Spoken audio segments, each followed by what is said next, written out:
Train leaving in 5 seconds to stay.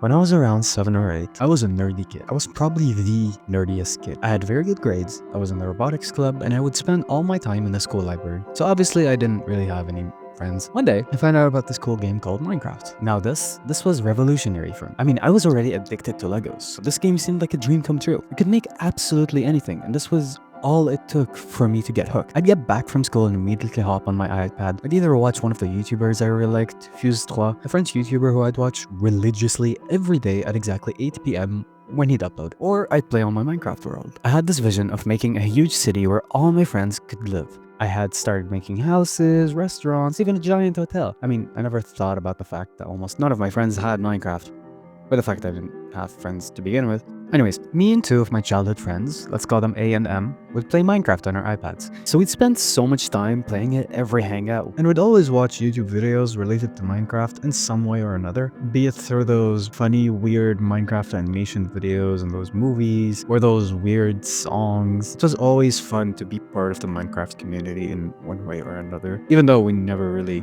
interacted with anybody. I'm pretty sure I didn't even know how to use a keyboard properly, much less speak English properly. One of my favorite videos at the time, and also still one of my favorite channels, was Villager News. Me, A, and M would watch them together while dying of laughter. I even remember we once made our own videos. We made different stories and ads. It was glorious, honestly. One of the ads was just a stick, which you could use to silence anyone. Oh, hate your kids screaming? Simple. Press this button on it and make them immediately combust. Anyways, all of this is to say that Minecraft affected me a lot as a kid. It shaped my identity, it shaped who I was, be it for better or for worse. But I'm actually quite glad for its existence, because I'm not quite sure what I would have done back then if it weren't for it.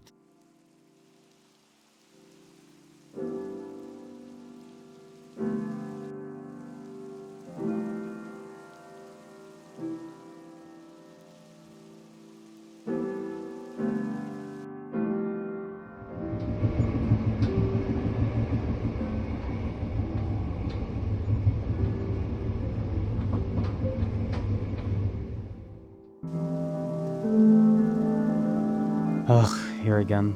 Right, I guess I have to go through this too.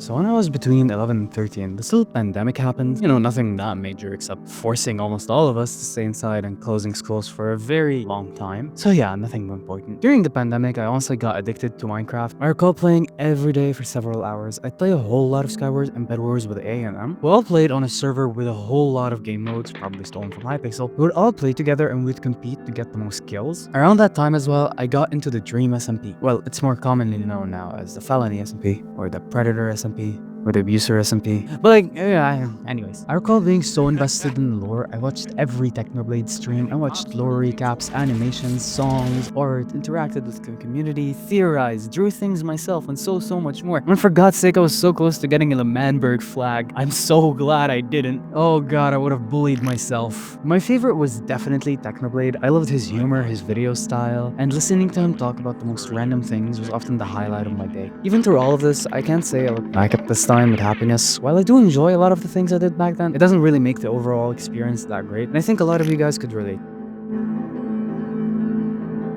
Ugh, even gotta respawn here? Right, can I leave this place now? Yeah, I didn't expect an answer, but whatever.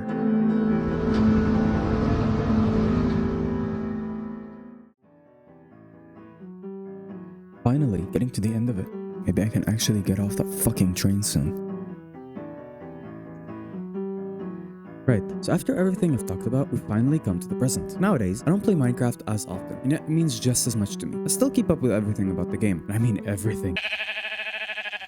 What And overall, that doesn't mean I don't play the game. These few years, I mostly watch Hermitcraft, in case you haven't noticed from all of the clips. I love how it doesn't take itself too seriously, and I love the cast. Over the past year or so, I've made a few Minecraft worlds, somewhat attempting to match Hermitcraft's vibe. I made one with just 3 of my friends, which I played on for a while till we got bored. 2-week Minecraft phase and all that. Then I have one that is relatively new. On this one, we made sure to actually take the game slowly so we don't burn out. We're mostly focusing on builds, and right now we're making a small forest with a wizard tower and a fairy-themed storage system. We haven't even gotten to the end yet. One thing I noticed as well is how weird it is that we actually have to go slow. Minecraft is the only game I can think of where if you don't go slow, you'll immediately burn yourself out. As if it's some sort of job, which honestly feels very strange, but somehow fun. Here's how we're doing it. First, we weren't allowed to go to the nether for quite a while, so all we had access to was overworld stuff, and then not allowed into the end, which is where we're at currently. So all of us are in normal diamond stuff, barely enchanted, and everyone is just focusing on nice builds, which is honestly so fun. We're keeping farms to a minimum. We just have a single XP farm and just some normal animal farm. The thing is, making worlds like these makes me realize that I shouldn't have crazy expectations. Your world won't be the next Hermitcraft. You're not gonna be the next lifesteal SMP. You won't have crazy dramatic arcs that end in betrayal and execution. Anyways, after that server, I joined the realm and we have a court case coming up. I'm a witness, I think. This realm is way bigger than the 30 people server I had. It actually has more than 10, and you know the server is good when you can't meet every single person personally. That realm is so much fun. Even though I had to learn how to play on Bedrock just to join, I'm not gonna talk too much about it now. I'd recommend waiting for the next video first. Oh, my head.